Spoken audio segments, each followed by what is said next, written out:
பெரிய வருத்தம். நான் இன்னொன்னு சொல்லட்டுங்களா, நாம எதிரே பார்க்காத நேரத்துல கூட ரெண்டு உறவுகள் ஒவ்வொரு தமிழனுக்கும் ஞாபகம் வரும். சம்பந்தமே இல்லாத சூழல்ல எல்லாருக்கும் ஞாபகம் வரும். கண்டிப்பா தமிழனுக்கும் தமிழச்சிக்கும் வாயில அது ஞாபகம் வரும். இப்ப நீங்க நிகழ்ச்சி முடிஞ்ச பிறகு இங்கிருந்து எந்திரிக்கிறீங்க. எந்திரிக்கிறப்போ நீங்க உட்கார்ந்து இருக்கிற சேர் உங்க கால் முட்டியில பட்டுது, ரொம்ப கடுமையா வலிக்குது, வலி தாங்க முடியல. உடனே என்ன சொல்லுவோம்? அம்மா வலி தாங்க முடியலையேம்போம்.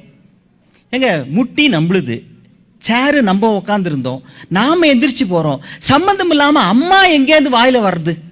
இது ஒரு பக்கம் இருக்கட்டும். ரொம்ப நாளா ஒரு வேலை இழுத்து பறிச்சுக்கிட்டே இருக்குதுங்க. அங்க போறோம் இங்க போறோம், கஷ்டப்படுறோம் படாத, ஒரு வழியா அந்த வேலை முடிஞ்சிருது. உடனே என்ன சொல்றோம்? அப்பா நல்லபடியா முடிஞ்சுதுன்றோம்.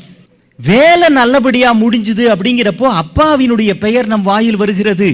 தாங்க முடியாத ஒரு வலி வருகிற பொழுது அம்மாவினுடைய பெயர் நம்முடைய வாயில் வருகிறது. என்ன காரணம்? வேற ஒண்ணும் இல்ல, அதற்கு நுட்பமான ஒரு மனோ தத்துவம் உண்டு. நாம அம்மாவினுடைய வயிற்றுல தொடக்கத்தில் கருவாக இருந்து உருவான காலம் முழுவதும் நாம் அவள் வயிற்றில் இருந்த காரணத்தினால் ஏற்பட்ட அத்தனை வலிகளையும் வேதனையும் அவள் உடம்பின் ஒரு பகுதியாக இருந்து நாமும் அனுபவித்திருக்கிறோம். எனவேதான் நமக்கு ஒரு வலியும் வேதனையும் வருகிற பொழுது அந்த ஞாபக அடுக்குகளில் பதிந்திருக்கிற அம்மா பட்ட வலி நமக்கு ஞாபகம் வந்து அம்மா தாங்க முடியலன்னு சொல்றோம்.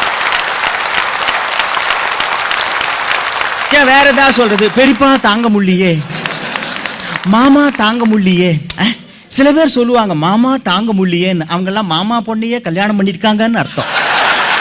மாமா இது தாங்க முடியலையேன்னு, அதனாலதான் மாப்பிள்ள ஓந்தல்ல கட்டினேன். நாம் பிறந்தது முதல் கொஞ்சம் கொஞ்சமாக நமக்காக அலைந்து திரிந்து அத்தனை பொறுப்புகளையும் ஏற்றுக்கொண்டு இந்த உலகத்தில் ஒரு தனி மனிதன் செய்திருக்கிறான். நான் இன்றைக்கு இந்த நிலையில் இருப்பதற்கு என்னை பெற்றெடுத்த தகப்பன் தான் காரணம்.